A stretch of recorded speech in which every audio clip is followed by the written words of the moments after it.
This is your host, Dorothy Shelton.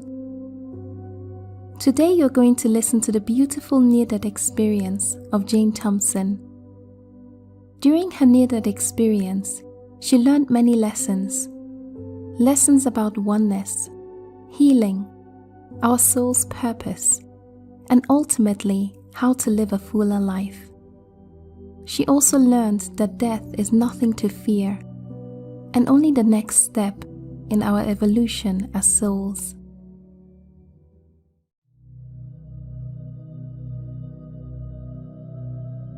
My NDE happened on August 22nd, 2008 at 1:20 p.m. I had just turned 34 years old, and I woke up early that morning in an unbelievable amount of pain, and I was burning up from a very high fever. I could barely move. I was in so much pain, but I was able to reach for the phone to call a family member to be taken to the emergency room. I was in and out of consciousness, but I was still in my body. I hadn't had my NDE at that point yet. I had just come out of having a CT scan, and I was taken to a part of the emergency room where they closed the curtains off so we could wait for the results and see what was next. I was in a tremendous amount of pain, and I had been for several hours at this point. I was taken into the emergency room at about 7:30 a.m.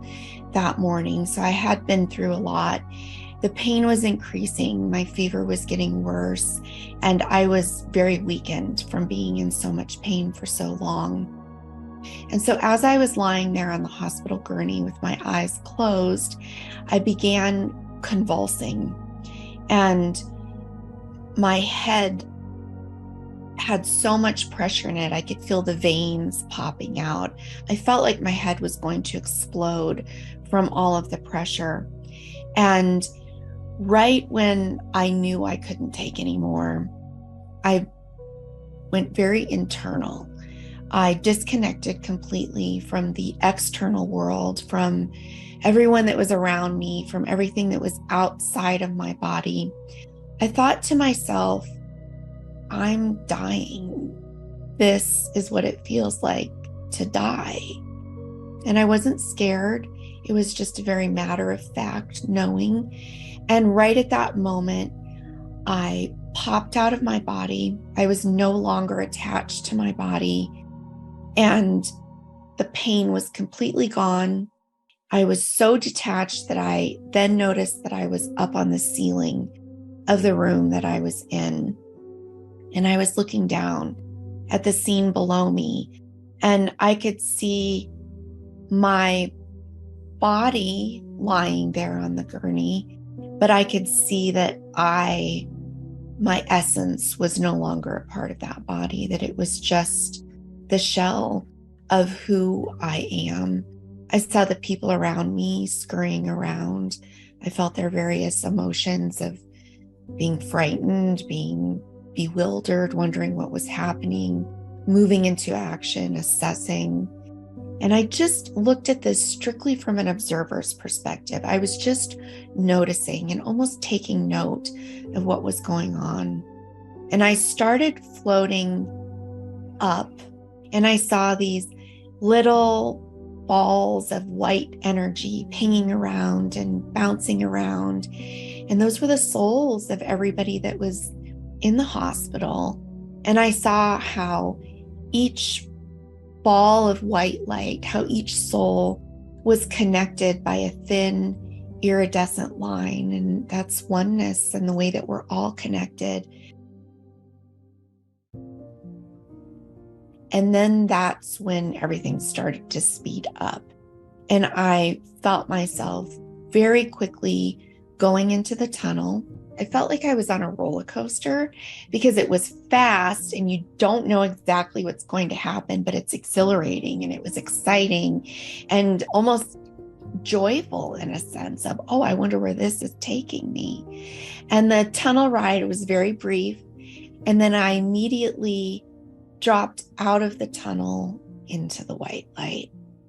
And the tunnel was very dark, very black inside. So then to be suddenly in this bright, beautiful white light. It took me a moment to adjust to it. And after I had a moment to adjust, the very next thing that I felt was a tremendous amount of love.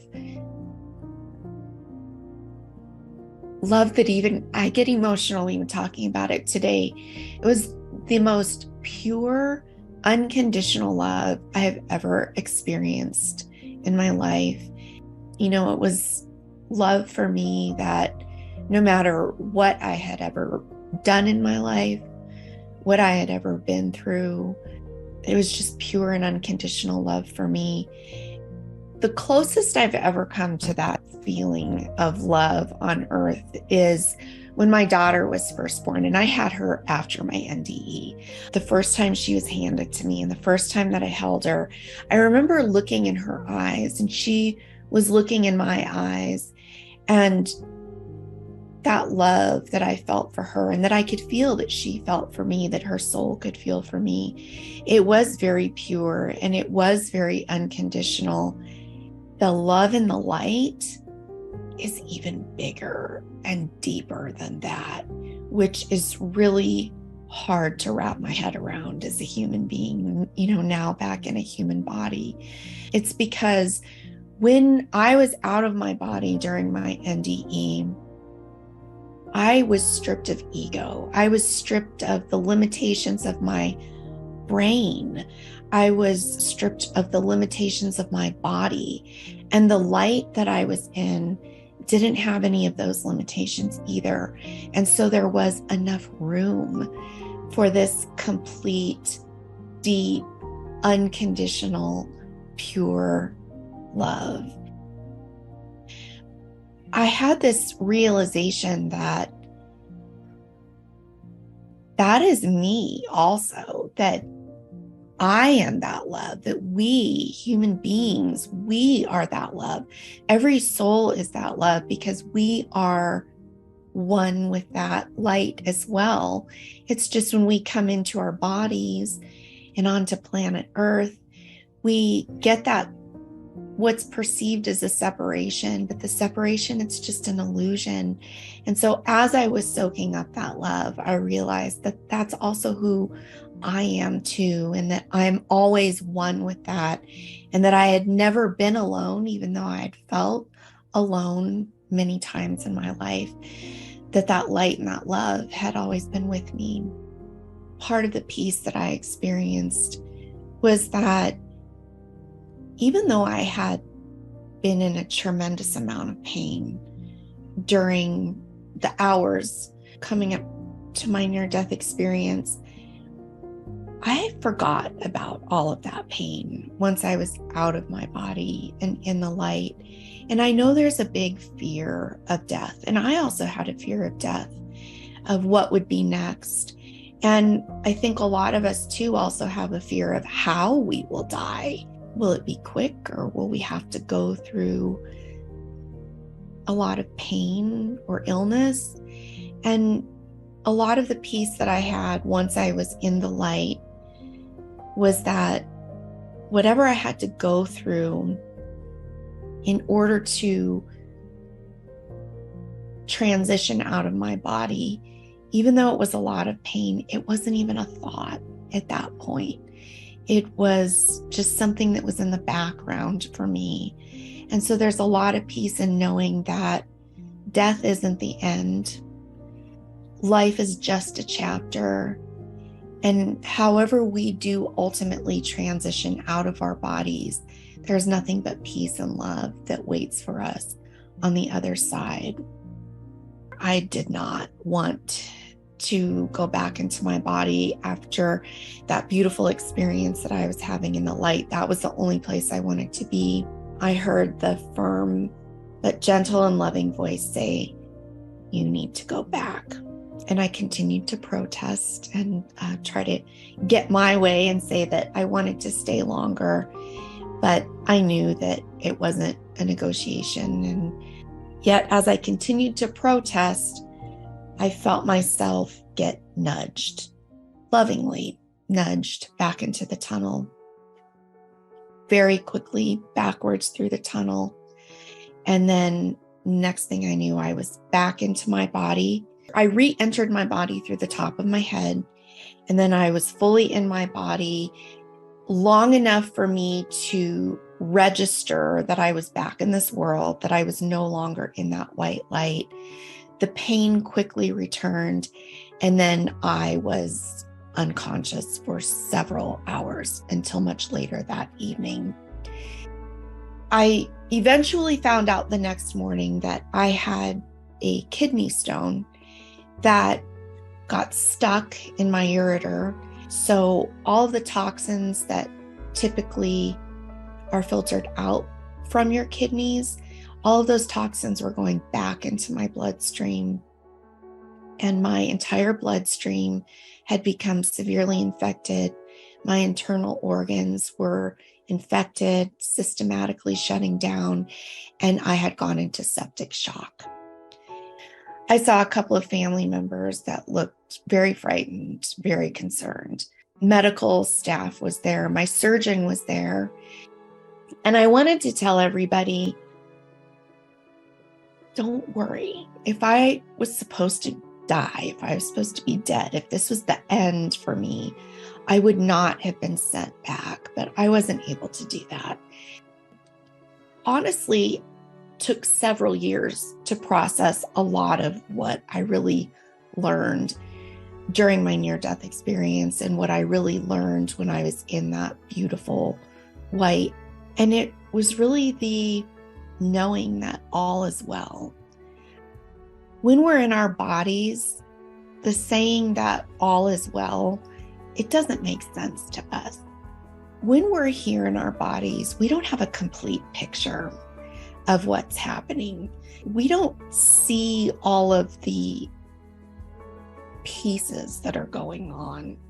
And when we are out of our bodies, when we're in the light, when we've transitioned out and we are stripped of ego and the limitations of our brain and the limitations of our body, we have that 360-degree perspective.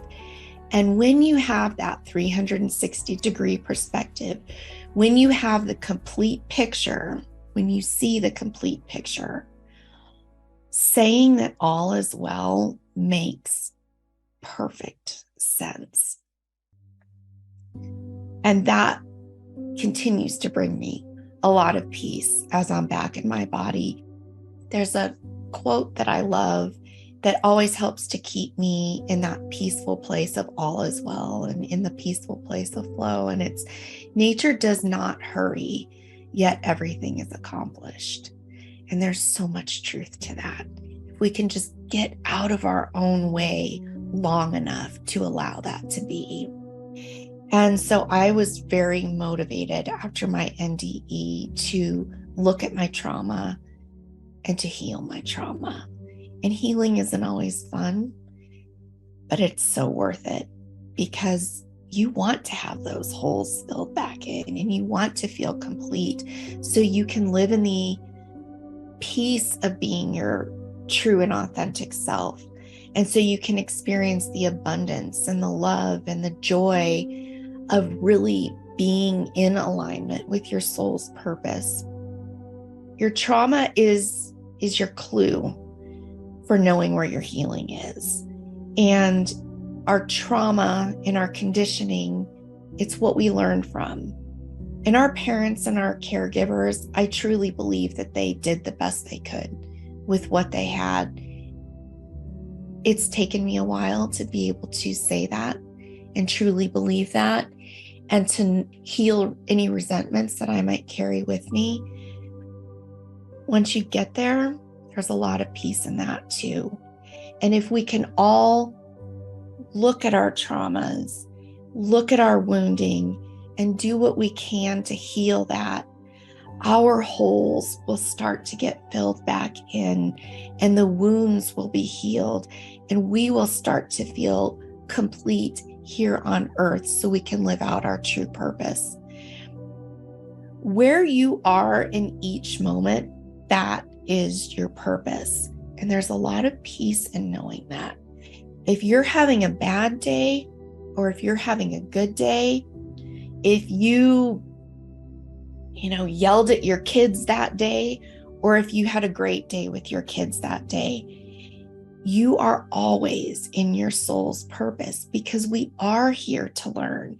We are not meant to be perfect every single day to fit the definition of being in your soul's purpose. We're all learning, we're all evolving, we're all progressing along our path. And while we are here to learn, school is earth. The earth is school, and it can often feel like the school of hard knocks. It's not all serious. Every school has a playground. So go out and find your playground and have some fun, because it's not all meant to be serious. And we do need to lighten things up sometimes. If you've ever watched a group of children on the playground and they're trying to think of a game to play, they're inventing a game to play, they have so many different ideas and they are bursting with excitement to start the game. But then if you look at a group of adults that got put on that same playground to invent a game, the first thing we're going to do is we're going to think of everything that could go wrong in the game. And what will we do if that goes wrong? And what is the rule around this? And what's your role and what's your role? That's very serious. And sometimes that's needed, but we could learn a lot from those children that are getting together as a group to have fun and to play a game and to just do what feels good. There's a lot of learning in that for us. We do all have a purpose in each day. We all have an ultimate purpose. And sometimes that purpose is just in being. You don't have to be doing all the time. Being is oftentimes all you need, because it allows that flow. It keeps you from getting in the way all the time for the beauty that's trying to unfold in your life and the people's lives around you. And your soul and your intuition and your higher self is always there to guide you and to show you synchronicities and to open doors for you and to close doors that aren't meant for you. And just getting quiet enough and continuing to work on your healing so you can hear the wisdom of your intuition coming through. Your soul knows you. Your soul knows whether you're going to hear the message today or 6 months from now or 6 years from now. Your soul already knows. It's never going to rush you. All you need to do is just try to get quiet enough to listen